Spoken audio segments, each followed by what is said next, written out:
Hello everyone, welcome back to Durbanites FPL season 2025-26 kicking off right now. So the deadline is fast approaching. Here's an introduction to the general rules around this. So in terms of what we're going to do on the channel, we're going to have game week reviews every week. So we're going to have a look at how the table is shaping up and what's coming up in the next game week, including transfers, suspensions, injuries, etc. And then, of course, we're going to do some game analysis, etc., season analytics.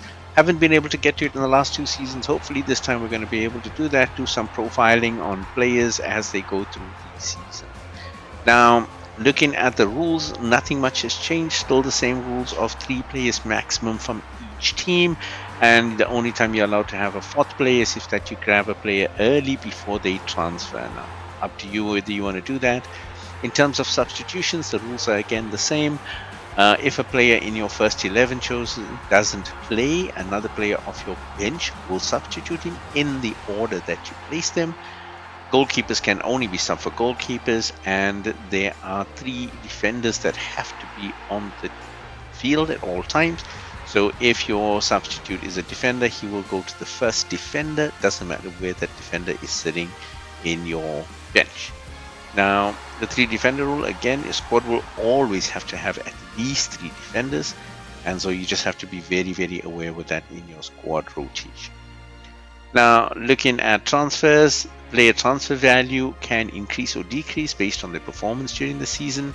And when you transfer a player out, you do have a sell-on fee that is based on their value at that time. It is up to 50% of the profit that you make on that player, up to 0.1 million. So just be very aware of that when selling players as well. And in terms of free transfers, each game week you're allowed 1 free transfer, and you can accumulate up to 5 free transfers. Now, if you don't use these free transfers, they will be lost, and if you play a wildcard free hit, you will not lose those transfers.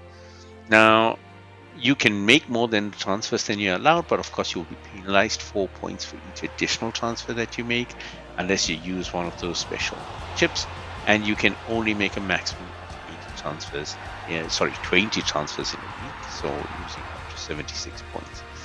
Now, looking at the chips that you can play, you have the transfer wildcard. Now, the wildcard allows you to make unlimited transfers in a game week without any penalty points. You still need to have enough funds to make the change, but those transfers will remain in your team. Then you have, of course, the free hit, and the free hit allows you to change any number of players in your squad for free.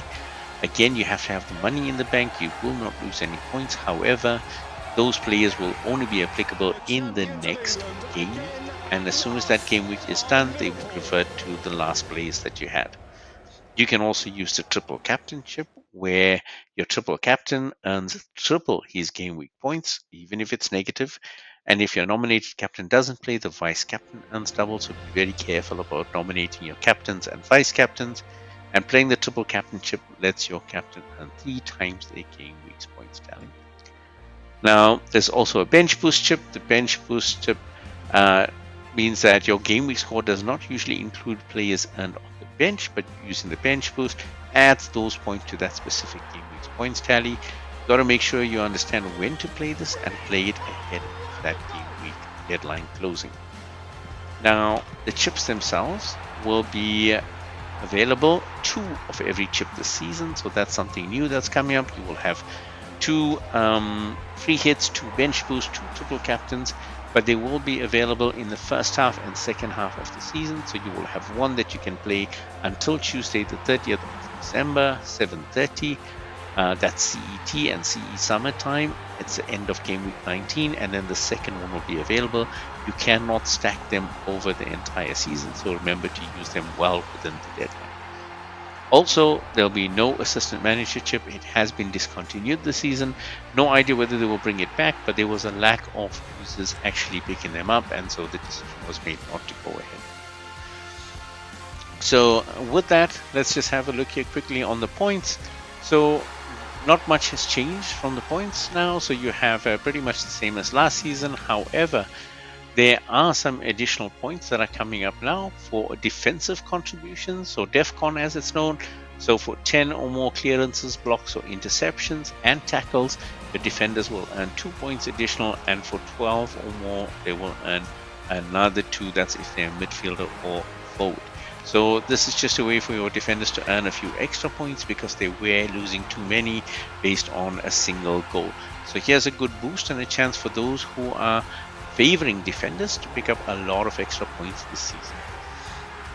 In terms of the bonus point system, so while the player is playing the game, they will pick up some points along the way. Depending on how good they are, they will actually pick up a lot more points, and you can follow this as well on the app as you're going, but just keeping an eye of what is going to be covered as they're going through the game itself in terms of how they can earn some additional bonus points. So that's our league code, guys. If you want to join, please remember to use the league code. Jump in there. The deadline is on Friday. There's going to be another video coming out soon talking about the picks for game week 1. Looking forward to seeing you there. Don't forget to like, subscribe, drop a comment. Happy to have you back for 25-26. Let's get it on.